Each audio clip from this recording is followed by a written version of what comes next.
Boa tarde, meu nome é Maria das Graças Abade, eu sou orientanda da professora Vera Placo e o meu projeto de pesquisa é Profissionais da Educação do Século XXI, Desafios Atuais, Inclusão e Fracasso Escolar.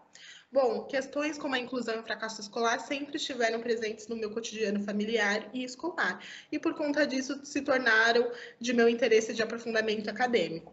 E nas minhas vivências de estágio, em casos de inclusão, eu pude perceber que, apesar do sucesso escolar ser de interesse de todos os indivíduos envolvidos no processo de ensino-aprendizagem, apenas o desejo de concretizá-lo, na prática, não era o suficiente. Isso porque existem outras instâncias que também são importantes nessa discussão. E, para isso, é preciso que a gente não nos atenha a somente justificativas reducionistas, como a culpabilização dos professores, porque a própria infraestrutura escolar e do sistema educacional em si já são excludentes. Então, é necessário que a gente retome, né, o caráter inclusivo universal educacional. E, por consequência, a gente combate, então, o fracasso escolar e a exclusão. Bom, dentro da minha metodologia, o meu projeto de iniciação científica ele se articula ao projeto maior, Desafio da Escola na Contemporaneidade, qual é a escola para o século XXI, uma pesquisa com diversos atores do estado de São Paulo, financiada pelo CNPq, sendo realizada, que vem sendo realizada desde 2015 no Sistema Educacional do Ensino do estado de São Paulo. E o meu projeto de pesquisa, então, ele se relaciona e se vincula ao eixo de vulnerabilidades. Bom, também realizei um estudo e uma pesquisa bibliográfica com alguns autores de destaque, entre eles a Mantuan, que traz o conceito da inclusão, não questionando somente as políticas e a organização da educação especial e da regular, mas também prevendo a inserção escolar de forma radical, completa e sistemática, em que todos os alunos, sem nenhuma exceção, eles devem frequentar as salas de aula do ensino regular. Trazendo como preocupação central da educação uma cidadania plena que valoriza as diferenças e que proporciona um ambiente rico, variado e livre de preconceitos para o pleno desenvolvimento das nossas crianças. E reafirmando essa ideia, a Bell Hooks, então, ela afirma que o estímulo ao entusiasmo dos alunos já é em si um ato de transgressão, visto que a resistência em acolher, discutir e debater outras perspectivas, novas perspectivas, em contextos tradicionais já é gritante. Então, nesse sentido, o estudo ele se torna contra-hegemônico. Então, ele passa a ser uma ferramenta de resistência contra a opressão social. Então, a Djamila Ribeiro, ela também traz uma perspectiva que relaciona a importância da representatividade enquanto ferramenta antirracista. Então, ela questiona a presença de sujeitos pretos somente em posições de subserviência e a não participação desses indivíduos, desses sujeitos, em lugares de destaque social.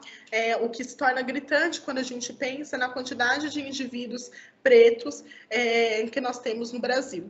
Então, dentro disso, já na relação do fracasso escolar, a Maria Pato ela faz um estudo sobre as causas do fracasso escolar, quais são suas origens políticas, filosóficas e sociais, e quais são as raízes dessa violência que se concretiza nas escolas.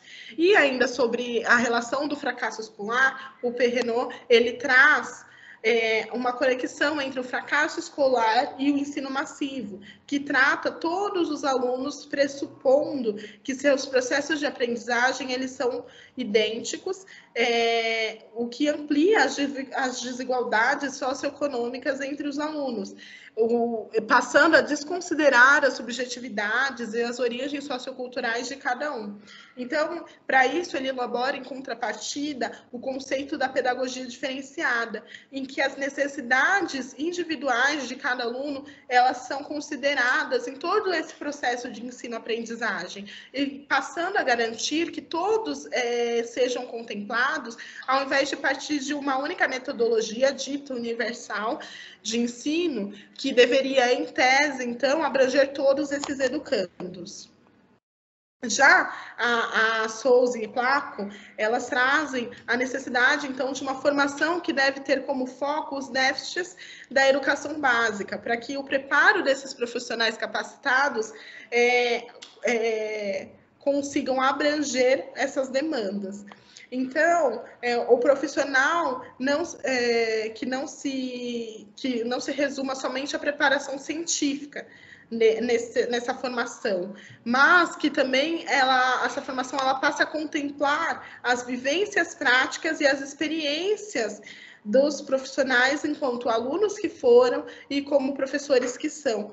Para isso, é necessário que seja proposto o exercício dessa formação continuada com o embasamento teórico-prático e que proporciona para esses profissionais as condições efetivas de atuar de maneira emancipadora. A partir disso, então, é necessário, para os resultados e para a discussão, fazer uma caracterização dos sujeitos da pesquisa. Então, são professores da Rede Pública Estadual de São Paulo.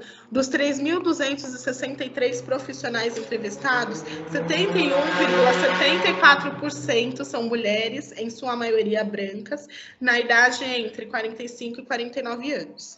Então, problematizando os dados dessa caracterização, eu gostaria de destacar a tabela de autodeclaração de cor e raça, em que, dos profissionais docentes da Rede Pública do Estado de São Paulo, 75,78% se autodeclararam brancos, o que é uma situação alarmante em relação à quantidade de sujeitos pretos que são identificados no nosso país. Isso porque a nossa nação é a segunda maior nação negra fora da África, segundo a Jamila Ribeiro, e sendo 56% praticamente da nossa população negra. Então, a falta de representatividade nesse âmbito é gritante, no âmbito escolar também. E, para além disso, então, é possível perceber que outros grupos também marginalizados, como dos indígenas, também representam uma parte ínfima de educadores. Então, para além disso, em contrapartida, é possível observar no gráfico que fala das relações étnico-raciais que essas relações, essas estruturas, elas já são discutidas nas escolas, mas isso levanta um questionamento de como esse debate tem ocorrido e de que maneira ainda precisa ter um cuidado em relação à contratação de profissionais e dessa reformulação dessas equipes pedagógicas pensadas, né, de modo estruturalmente antirracista. Já em relação à dificuldade de aprendizagem, a gente consegue perceber que na maioria das escolas em que os professores responderam aos questionários, eles também já trabalham com um tema e já o discutem. Entretanto, não é possível também estabelecer de que forma esse debate ele tem ocorrido. E para isso é preciso compreender as razões histórico-sociais e que o sistema pode perpetuar e executar violências ligadas ao baixo desempenho e ao fracasso escolar, que são justificadas por dificuldades de aprendizagem. Então, aqueles alunos que não correspondem às justificativas, que não respondem a essas expectativas, eles são, então, considerados fracassos. Então, as particularidades de cada criança, elas precisam ser levadas em consideração. Então, a partir do momento que elas são incluídas na sala de aula, para que esse sistema em que esse fracasso escolar ele se dá, ele seja estudado, porque não existe uma culpa por falta de capacidade ou pelo meio étnico-social em que essas crianças estão inseridas, mas sim porque elas não estão devidamente incluídas dentro de todo esse processo de ensino-aprendizagem.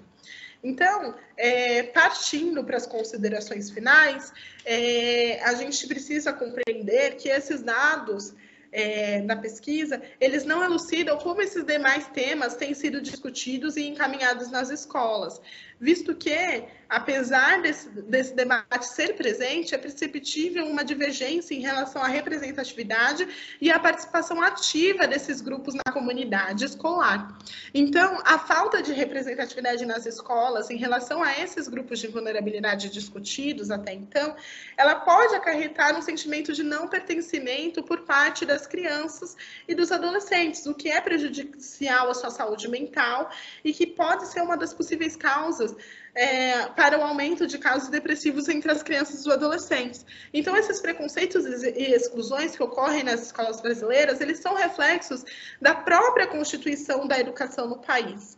Então, com o decorrer do tempo, ainda que o debate sobre o fracasso escolar tenha relacionado a crise educacional à instituição de ensino, que deveria contemplar, então, a singularidade dos alunos e ir para além dos conhecimentos conteudistas e entender a criança enquanto sujeito de direitos que pertence a um grupo, a um lugar, e que já carrega em si a bagagem, é também a sua bagagem, né, uma bagagem cultural, é também evidente que somente esforços pessoais dos educadores não vão possibilitar uma realidade verdadeiramente inclusiva. Então, é preciso desmistificar desse imaginário social a culpabilização dos professores pelo fracasso dessas práticas escolares inclusivas. Visto que dentro da educação existem a questão estruturalmente excludente. Então, a temática da inclusão presente na escola não é suficiente sem que exista uma abordagem concreta que vai viabilizar que esses alunos estigmatizados e marginalizados sejam de fato incluídos dentro dessa prática pedagógica. E para isso, então, é necessário que todo o corpo escolar participe ativamente, propondo as ações que diminuam as barreiras socialmente erguidas. E também modificando os regimes de contratação desses profissionais para que eles contemplem a diversidade da população brasileira. Então, seguem as referências utilizadas durante todo o meu projeto de pesquisa, durante todo o meu aprofundamento teórico, bem como eu gostaria de agradecer a todas as professoras da pedagogia, da Faculdade de Educação da PUC, a Fundação São Paulo, pela oportunidade desse meu aprofundamento teórico, e seguem os contatos o meu contato e o contato da minha professora orientadora, tá bom? Grata.